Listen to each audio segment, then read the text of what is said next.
Let's talk headshot photos. Probably one of the most versatile things you can set up and can be a consistent, I don't know if breadwinner is the phrase, but a consistent money maker for photographers. Oh, and I know I'm sweating. Every video this summer in South Carolina is just gonna be me sweating. Sorry about that. So there's just no one way to go about doing headshots. You can have your own studio for that. You can do what I'm doing today, just have a backdrop. So I've gone to businesses before and just shot right in their place. Some places might have a guidebook to go by. They might require you to shoot it a certain way. No problem, we can do that. Headshots can just be so versatile. So many people need them for their own personal brands too. Now I am about to just go bust up in Jeff's house and do some headshots of him. Hey buddy.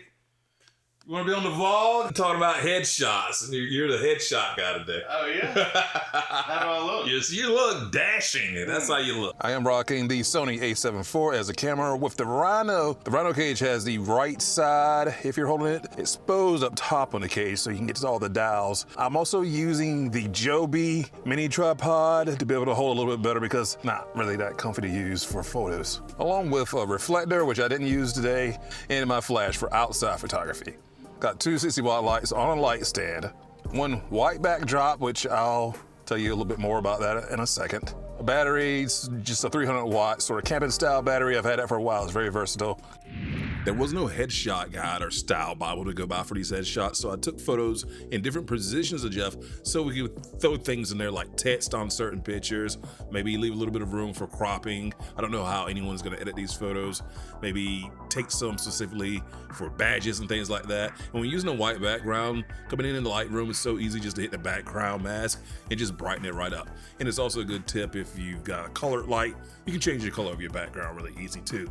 And for clipping out a subject, white backgrounds work really well here too. Just put a mask on in Photoshop. That's all you gotta do. Next thing you know, you've got clip art.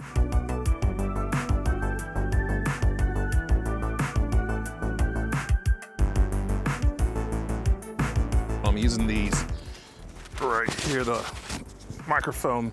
It's the Hollyland Mark IIs. The Hollyland, they recommend not putting the mic inside of clothes, but me and some other videographers, we've been getting away with doing that and just having this magnet piece right here attached. It just kind of depends on what all I'm trying to do. There is still a place to have a mic on top of a camera when vlogging. These Hollyland mics here are some of the most losable things on the planet, but so what I'll do is I'll just throw like them in my pocket and on the YeagerShots bottle opener and let it attach right there to try to keep from losing it if I have to get it off of somebody really quick and fast.